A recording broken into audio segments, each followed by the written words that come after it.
Today we read the 29th chapter of the book of Shmuel, Shmuel Aleph, and it's a very short chapter. And at the end of this book, what we're doing at this point is we're going back and forth. In chapter 27 was a story about David. Chapter 28, what we read yesterday, my favorite, was about Shaul.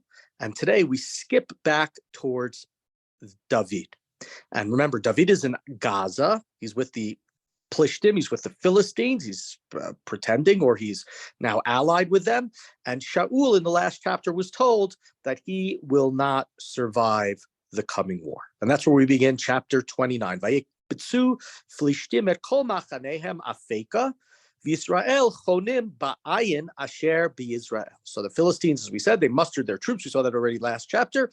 And they are in Afek, and Bnei Yisrael is near them, and they're in the spring of Israel. The Sarnei Plishtim and the Plishtim lords or captains, Ovrim Limeot Vila Alafim.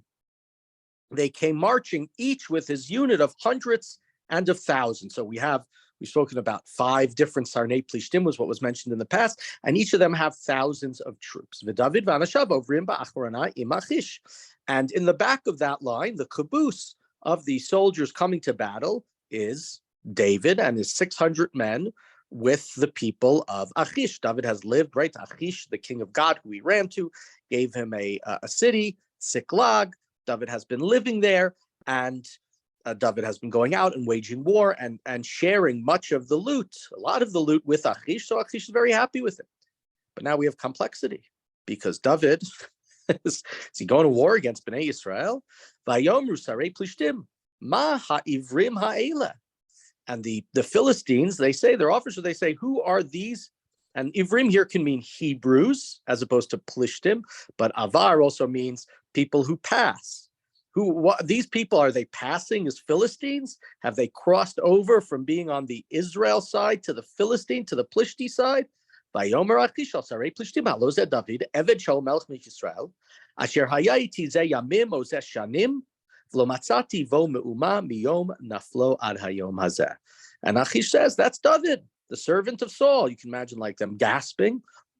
And he says, no. He's been with me for months, for days, for months, for weeks, for years. He's been with me. I haven't found anything to suspect him of since the day he defected to my camp. Vayiksefu alav sarei plishtim, vayomru lo sarei plishtim, hashevet ha'ish, vayashov el mikomo asher hivkadatu sham, v'lo yeredi manu b'melchama, v'lo haya lanu l'satan b'melchama, uvameh yitratzeh zeh el adonav, halo b'rashei anashim ahem.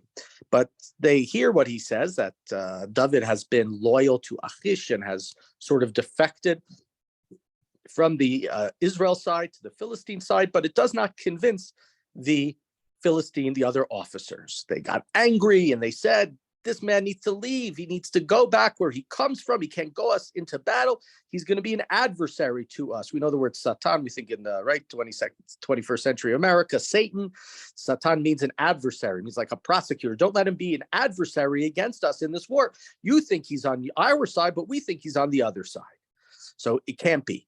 Halo zeh David, and they add, Asher ya'anu lo b'mecholot, Lemor hikashaul ba'alafav v'David b'rivvotav.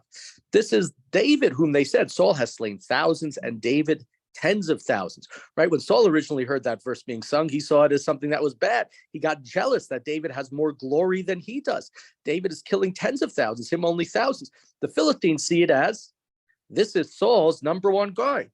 This is the person who has waged war for Saul so many times and been so successful. So we do not trust him.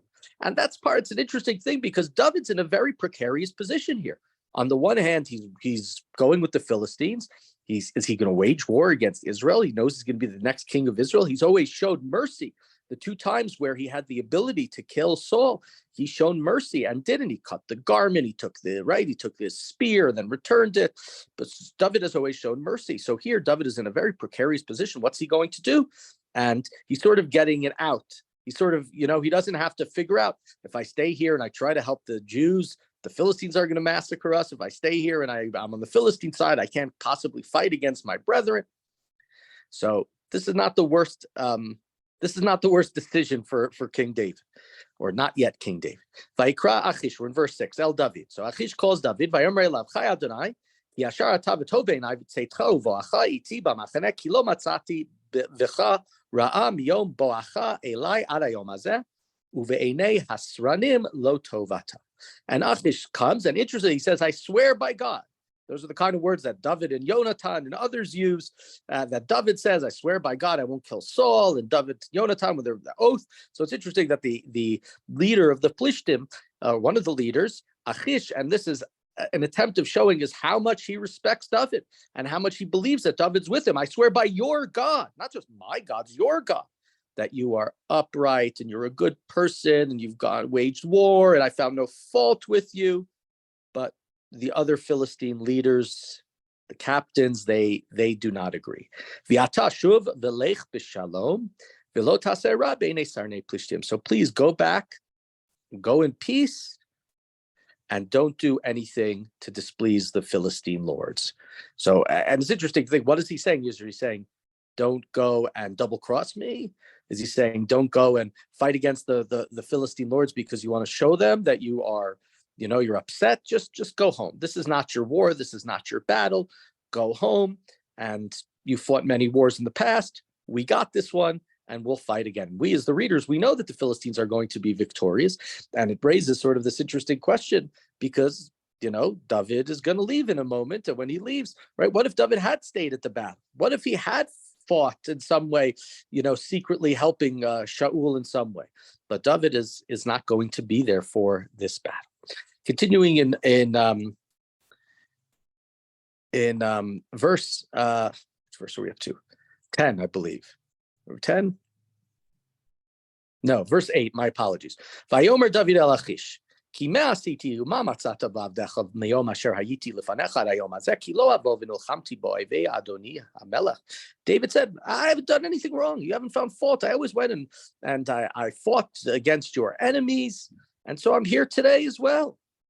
And interestingly, the last words of this verse, he says, Bo'evei Adoni Hamelech, against the enemies of my master, the king.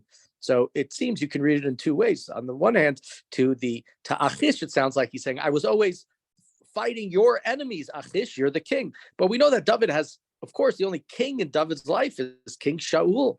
He's called Shaul his king, even when Shaul, right, God is no longer with Shaul, even when he had the opportunities. Mashiach Hashem, he called him Adoni HaMelech, when Shaul finally relents one of those times and talks about David as his son. So here is David, we don't know in a sense what he's saying, which is oftentimes the way it is with David. We don't understand exactly what's going on with him. So is he sort of underhandedly saying to us, or is it being written in a way for the reader that he's really saying that his allegiance raised with his Adon HaMelech, with his master, the king, that is to say, King Saul. And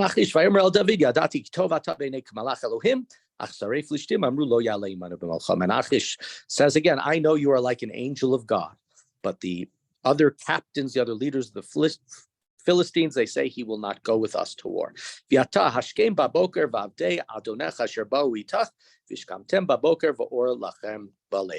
So get up early in the morning, you and your captains, you and your 600 men, and leave at daylight. David,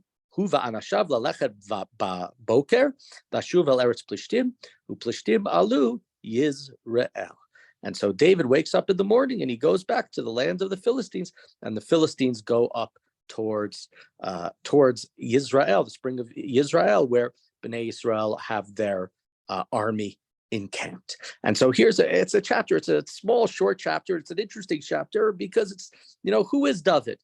Has he fully defected? Is he not fully defected? Does he want to wage war? Does he want to go to war because somehow he's going to help the Israelites? Does he think that, if we kill Saul, then I will be able to reign? And if you remember, he said, my hand, I will not be the one who kills him. Somebody else will. But maybe he says, but I can be involved in the battle, and then I'll return back to my home and I will take over. It doesn't seem to me like that would be David's plan ultimately, but with many things with David, we are left without knowing. But David now does not have to make that terrible decision. He doesn't have to decide and publicly show, quote unquote, whose side he is on at this time. And sadly for Shaul, he's not going to be there to help Shaul and save him. As we know, Shaul's days, of course, are numbered.